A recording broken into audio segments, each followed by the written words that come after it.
Olá, pessoal. Hoje nós estamos com Chico Graziano, ele que tem um Twitter bem polêmico, já protagonizou aí algumas polêmicas no Twitter, é agrônomo, agroambientalista, escritor e democrata. Chico, muito obrigada por aceitar falar com a gente. Imagine, eu que agradeço essa oportunidade de repente, explicar um pouco dessa confusão aí, né? Bom dia, Chico. Muito obrigada por estar aqui com a gente no Direto aos Fatos.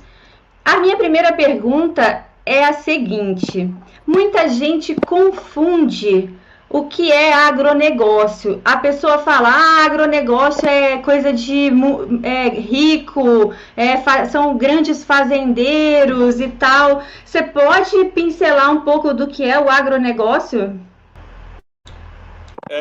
Você está correta, Thaís. Essa é uma das confusões conceituais mais comuns que a gente percebe no debate político nacional. Confunde como se fosse agronegócio uma coisa ligada aos ricos, aos grandes, e em oposição ao agronegócio, você coloca a agricultura familiar. É muito fácil mostrar que essa oposição é completamente artificial. Ela foi criada na época do governo do Lula, que inclusive separou 2 ministérios da agricultura, colocou o Ministério da Agricultura do agronegócio, o Ministério da Agricultura do agricultura familiar, mas ele fez isso porque o estilo de governar dos petistas sempre foi esse mesmo, né? Cria divisão para ficar navegando e se aproveitando dessa fraqueza que eles próprios criam. Você pega, por exemplo, quando eu dou aula, etc., o melhor exemplo que eu uso é o do Paraná. 90% dos agricultores do Paraná, que produzem soja, por exemplo, eles são agricultores familiares. Eles são pequenos e médios agricultores. Entretanto, todos eles participam das exportações brasileiras através da cooperativa. Então, são grandes cooperativas que existem no Paraná, que aglutinam 6 mil, 8 mil, 10 mil pequenos produtores, recolhe essa produção, dá assistência técnica para eles. Ou seja, o agronegócio é para o pequeno também. E eles gostam muito disso, porque eles vendem, né, eles participam dos mercados, seja interno, seja internacional, e, obviamente, daí tiram a sua rentabilidade, o seu sustento, né? A produção de café em Minas Gerais, que é o grande produtor brasileiro, também você pode caracterizar. Você pega ali na região de Guaxupé, onde é que nós temos a maior cooperativa de café do Brasil, a Cochupé, são milhares de pequenos agricultores, pequenos cafeicultores, eles são classificados como familiares, mas eles participam do mercado nacional, do mercado global. Então não tem nada a ver essa oposição entre familiar e agronegócio. Só não participa do agronegócio quem produz para comer ele próprio, quem é o que nós chamamos de agricultor de subsistência. Esse que está lá enfiado, lá no meio do mato, lá distante, tem umas galinhas caipira, produz o ovo, tem uma hortinha aqui, é coisa dele. Esse não participa do agronegócio, ele não participa dos mercados, né? Então, esse é um agricultor de subsistência. É diferente. O agronegócio é para todo mundo, para o pequeno, para o médio e para o grande. Chico, nessa pandemia que nós estamos, comércios estão fechados. Porém, os agricultores continuam produzindo, tanto que nós temos vídeos deles desperdiçando comida, tendo que jogar comida fora. Como é que vai ficar essa situação? Até quando vai isso? Esse é um ponto muito importante. Nós não estamos no Brasil com qualquer problema ligado à produção de alimento. A agricultura brasileira está funcionando normalmente. Até porque, por uma característica própria do meio rural, né? Em geral, nós trabalhamos isolados. Então, não há dificuldade de manter a produção de alimentos. Mas pode, sim, acontecer um problema na distribuição, na comercialização. E o que você se refere, provavelmente, são produtores de produtos hortícolas, verduras, tomate, berinjela, né? Aquilo que nós chamamos os produtos hortícolas. Esses produtores, que em geral estão no cinturão verde das grandes cidades, houve um problema de distribuição, porque os Ceasas, o pessoal ficou com medo de ir no Ceasa por conta da contaminação. Então, as vendas do Ceasa caíram, ele ficou micado com a produção dele. Também muitos restaurantes que se abasteciam nesses centros passaram a comprar no supermercado. E não é todo mundo que vende para o supermercado. O supermercado tem suas cadeias de fornecimento. Então, está realmente havendo um certo problema ligado à distribuição do alimento no Brasil, mas eu posso garantir, porque esses são os fatos, que o Brasil não terá um problema de falta de desabastecimento alimentar. Isso está se acomodando com novas cadeias de distribuição. Chico, você já foi deputado federal, já foi secretário de Meio Ambiente, e quando eu te conheci, você ainda era deputado. Você sempre foi um defensor dessa questão do meio ambiente e da agricultura e do agricultor. Na época do Código Florestal, eu me lembro de estar trabalhando num projeto ligado a isso, e você balizava as minhas decisões de conteúdo para as redes sociais. Você acredita que o Brasil chegou a um bom momento depois da aprovação do Código Florestal, ou a gente ainda precisa avançar muito nessa questão? Bom, fico satisfeito de saber que eu ajudava alguém, no seu caso, com conteúdos, e que legal. Isso para um professor e para um gestor público, que eu fui também, é uma gratidão, é uma alegria. Agora, veja só, o Código Florestal Brasileiro, após 12 anos de discussão, ele foi aprovado em 2012. O que está acontecendo, Thaís, é que de lá para cá, especialmente de 2013, 2014, veio o impeachment, veio o interregno da gestão do Temer. O Brasil ficou meio paralisado em termos de gestão pública. Então, isso quer dizer o quê? O que eu estou querendo dizer? Estou querendo dizer que o Código Florestal ainda precisa ser levado à prática efetiva. Em que sentido, principalmente? No seguinte sentido, nós, os agricultores do Brasil, elaboramos e enviamos para os órgãos públicos o Cadastro Ambiental Rural. Mas pouquíssimos estados validaram esse cadastro. E, ao fazer a validação, significa que o agricultor, aqueles que têm passivo ambiental, eles devem apresentar os seus programas de regularização ambiental, os seus PRAs, né? E tem a legislação, estabelece as condições para que ele faça isso. Em geral, isso não andou ainda. Então, nós temos uma boa legislação, a legislação estabilizou o processo, né? Os agricultores se conscientizaram de como é que funciona, uns gostaram mais, outros gostaram menos, mas todo mundo falou, vamos parar de brigar com isso aqui, que ninguém aguenta mais essa encrenca. Mas as decorrências não foram para frente. O Ministério do Meio Ambiente não funcionava, o Ministério da Agricultura estava meio parado, ficou tudo uma confusão. Agora, dos últimos, vamos dizer, 2 anos para cá, no último ano lá do Temer e nesse primeiro ano do Bolsonaro, o funcionamento do Ministério da Agricultura com o Ministério do Meio Ambiente ficou mais legal, ficou mais sincronizado e as coisas passaram a avançar. Houve outra coisa também. Durante 5 anos, algumas ADINs, ações diretas de inconstitucionalidade, aguardavam uma decisão do Supremo Tribunal. As ADINs diziam que o novo código era ilegal, era inconstitucional, né? E 5 anos após, há mais ou menos 2 anos, 2 anos e meio atrás, o Supremo decidiu pela constitucionalidade. Então, ficou tudo um pouco parado, esperando a decisão do Supremo, os órgãos ambientais meio encrencados nessa crise de gestão pública do Brasil. Eu acho que nós estamos agora olhando para frente, e isso é muito legal em termos da construção daquilo que eu sempre defendi, que é uma agricultura com responsabilidade ambiental. Nós estamos chegando lá. Desculpa. Chico, o presidente ele é acusado de querer explorar a terra da Amazônia de uma forma irresponsável. E nós sabemos que não é isso. As ONGs já fazem isso há muito tempo, a exploração do minério, do nióbio e tudo.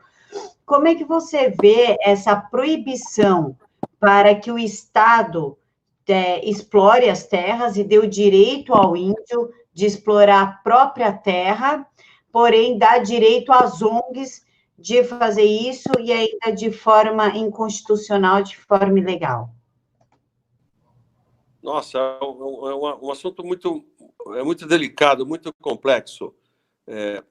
Deixa eu pontuar aqui, porque eu sou polêmico e gosto de ser.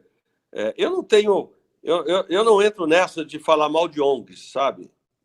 Eu sou fundador de ONGs ambientais, eu tenho ONGs, eu participo desse mundo das ONGs, então eu não acho que ONG é do mal.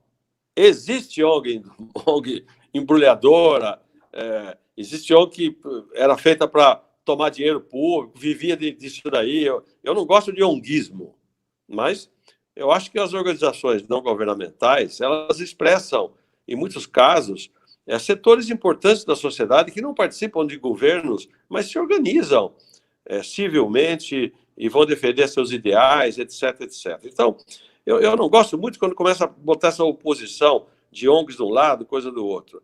Por outro lado, essa pataquada de ficar dizendo que o Bolsonaro quer acabar com a Amazônia, como eu disse, é uma pataquada, é uma bobagem tão grande. Nenhum presidente da República, nem se quisesse, ele conseguiria acabar com nada.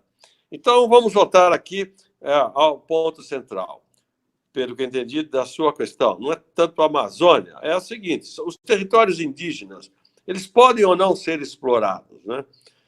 No Brasil, existe um preconceito muito grande contra isso. Se é índio, é intocável.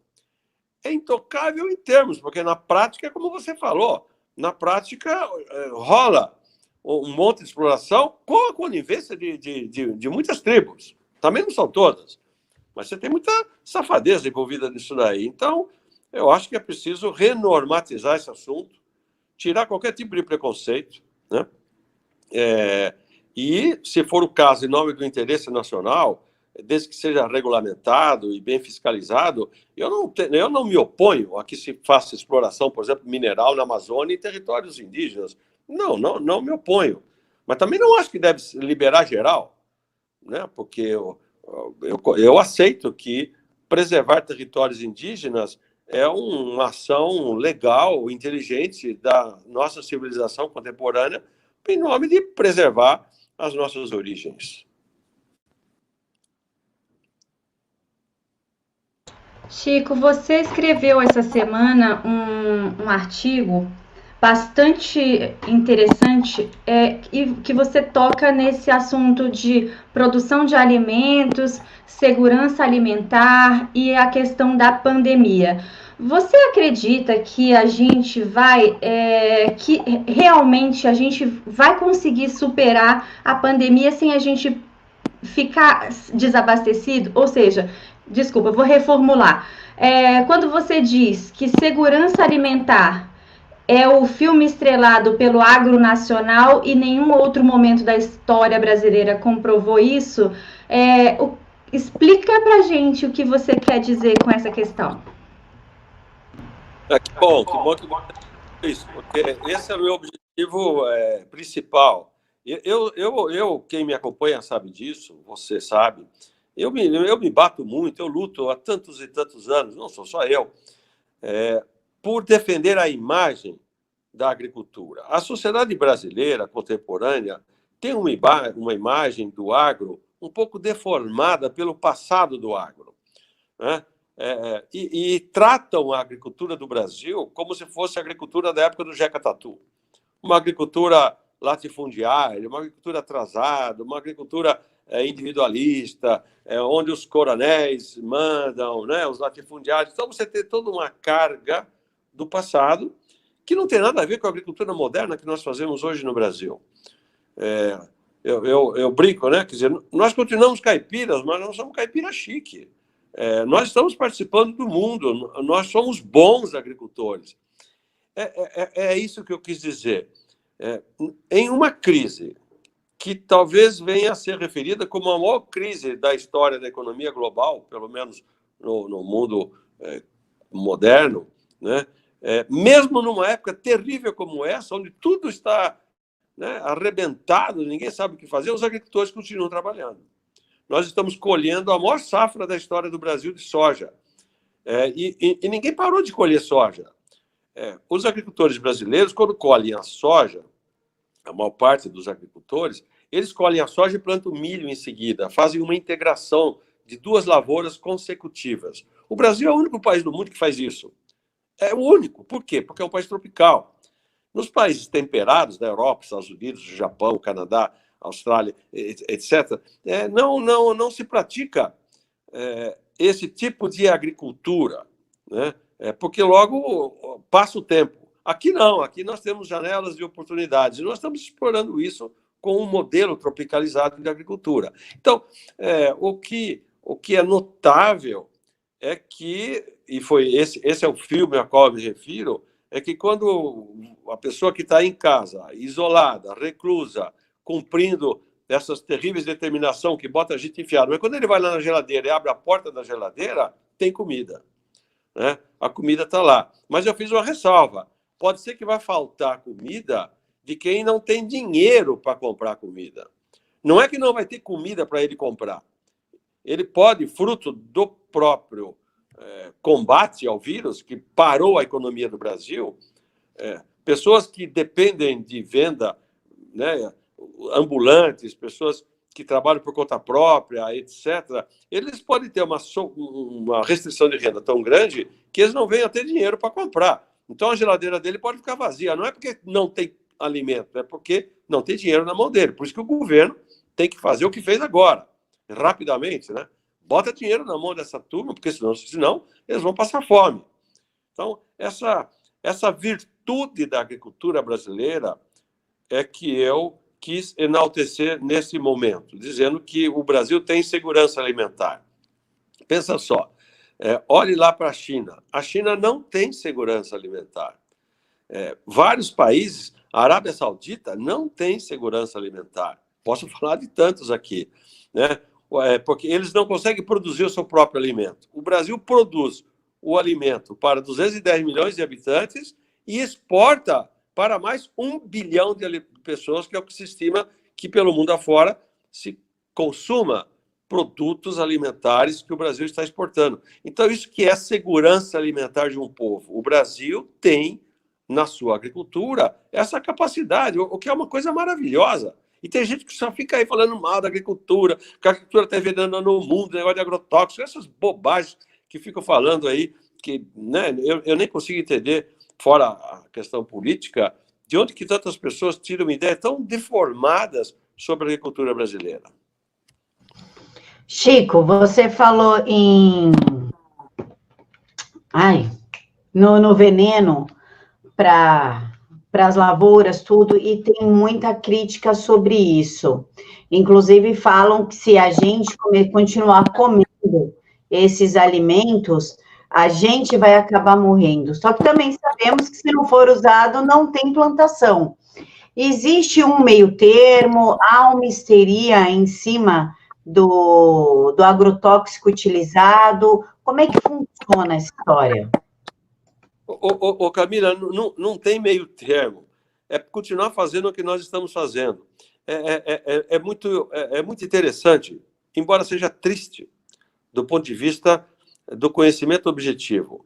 Ainda existe qualquer relato, em qualquer hospital brasileiro, nos últimos 30 anos, inexiste qualquer relato de que alguém tenha passado mal de saúde por ter ingerido um alimento contaminado.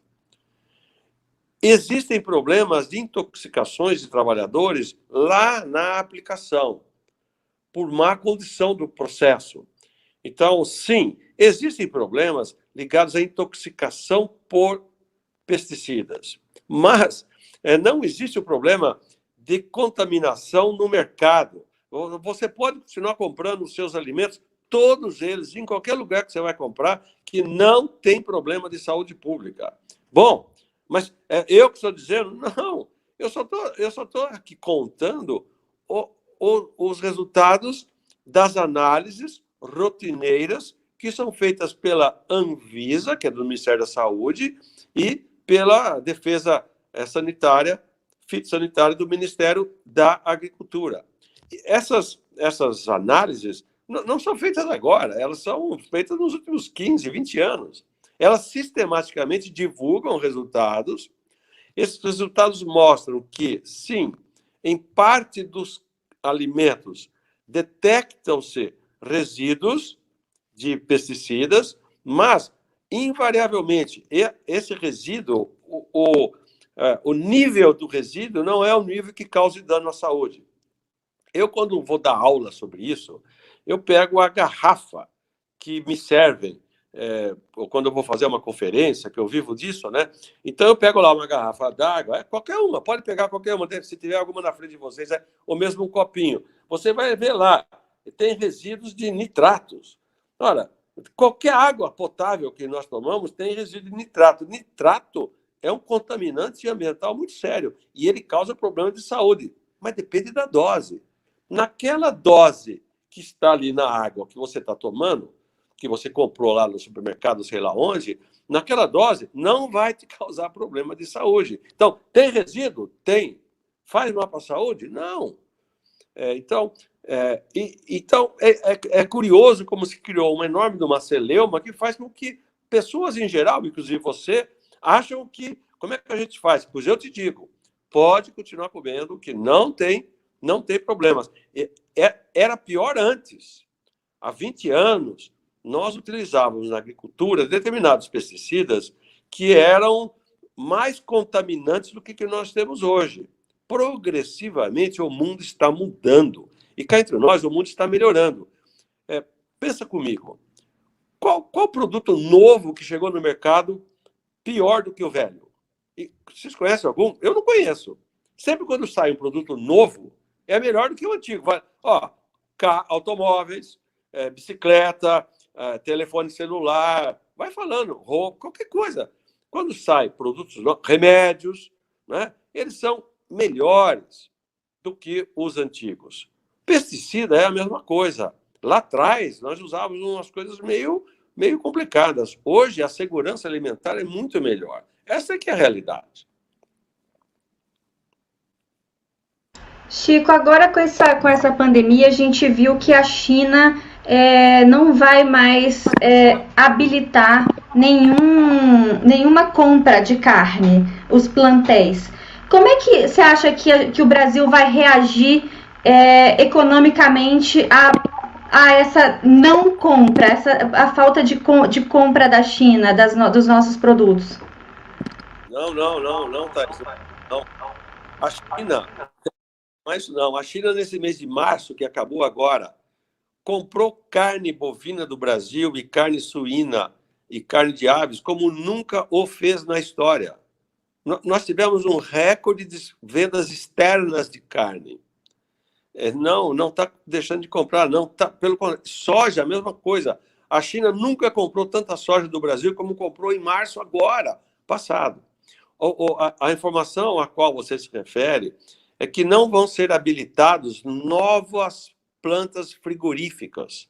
Então, porque quando os mercados externos decidem comprar carne do Brasil, por exemplo, a carne bovina, as suas equipes vêm aqui ao Brasil e eles vistoriam os frigoríficos e liberam, desse aqui eu compro, desse eu compro, eles, né, estabelecem, o Ministério da Agricultura é que apresenta os dados, quais são aquelas plantas frigoríficas que vão exportar para tal país, para a China, para a Arábia, para o Egito, para qualquer lugar, para os Estados Unidos.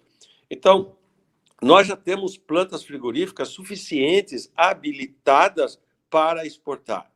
Então, o que a China está fazendo é que não vai habilitar novas plantas, mas está comprando tudo que a gente põe no mercado, eles estão comprando, porque eles não têm comida lá. E esse será um efeito positivo logo que passar a pandemia. Logo, eu estou aqui dizendo, daqui 2, 3 meses, 6 meses, o mundo vai demandar muito alimento e o Brasil vai ter alimento para vender. Chico, você postou, só a minha última pergunta, você postou o seguinte: o Código Florestal Brasileiro estabelece limites e possibilidades para os agricultores ampliarem as suas áreas. Isso é uma coisa, desmatamento ilegal é outra. Impor limite para o agricultor não é uma forma de impedir que a produção dele cresça, de que ele se expanda? Na regra geral, não. Na regra geral, não. Porque a legislação que foi aprovada em 2012, o chamado novo Código Florestal, ele fez o seguinte: ele regularizou a expansão do território agrícola que havia ocorrido até 2008.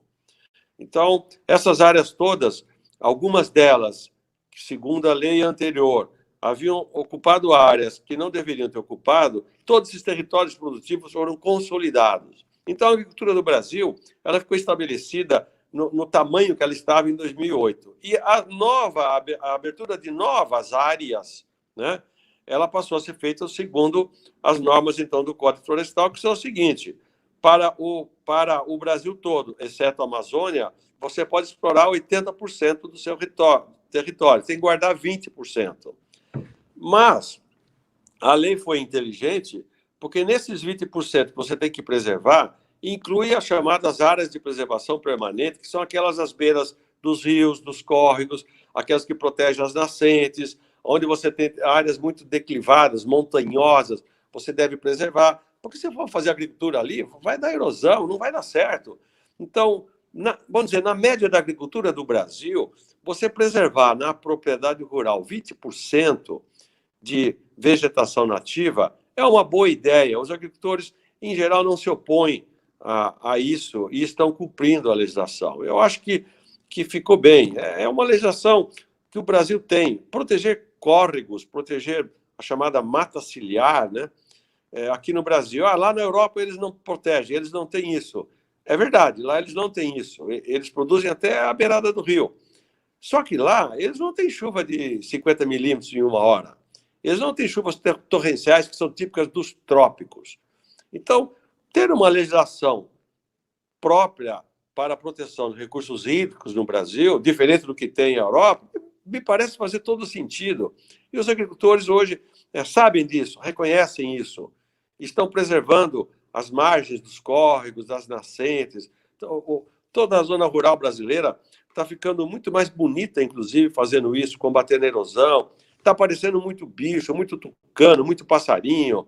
Então, eu acho que as fazendas hoje, as propriedades rurais, elas ficaram até mais bonitas, mais embelezadas por conta do novo Código Florestal. A minha última pergunta é a seguinte: o senhor acha que o Brasil precisa se industrializar ou a gente pode seguir sendo o jardim e o quintal do mundo, como as pessoas dizem? A gente exportar muita soja, muitos grãos, muito tudo na questão da agricultura, ou a gente tem condições de ser os dois? Ô, Thaís, eu ia falar exatamente isso para você. Nós temos condições de ser os dois, não tem nenhuma oposição entre avançar na agricultura e avançar na industrialização. Não sei se na indústria, porque no mundo todo a indústria está perdendo importância. Hoje a importância são dos serviços, né? Serviços de variadas naturezas, em termos de movimentação da economia. Então, nós temos como avançar sem prejudicar, sem atrapalhar nada. Existem dados que são, sabe, os dados não mentem, né? Toda a agricultura do Brasil, toda a área plantada do Brasil, soja, milho, café, cana-de-açúcar, feijão, arroz, banana, tudo que você imaginar que tem lavoura no Brasil, né? Isso ocupa perto de 8% do território brasileiro. É muito pouco. Se você somar a pecuária, então se você somar toda a área de lavouras e toda a área de pecuária do Brasil, isso vai dar mais ou menos 30% do território brasileiro. Então, o Brasil tem uma capacidade ainda de aumentar a exploração do seu território. A questão é saber se precisa fazer isso. Não adianta você produzir se não tiver ninguém que compra? Não. Então, o que vai determinar a maior ou menor expansão da agricultura brasileira não é a vontade do agricultor. Não adianta ele sair por aí produzindo milho, produzindo sei lá o quê, se ninguém compra. É o mercado que demanda.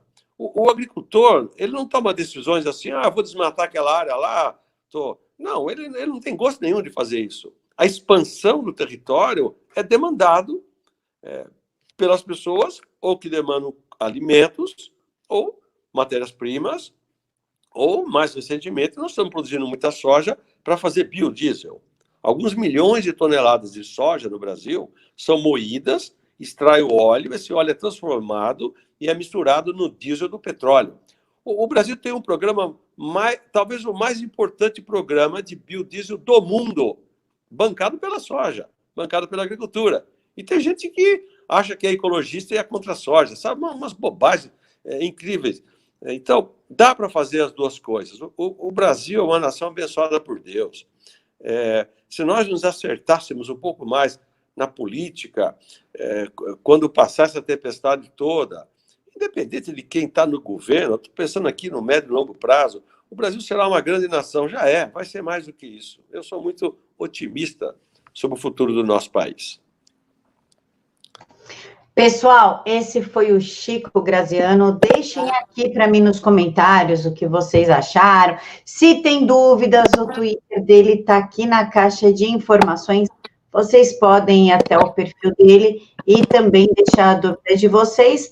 Claro que vamos trazer de novo o Chico em outras ocasiões. Sempre tem assunto de agronegócio para a gente conversar, principalmente nessa pandemia que não tem cara de acabar tão cedo.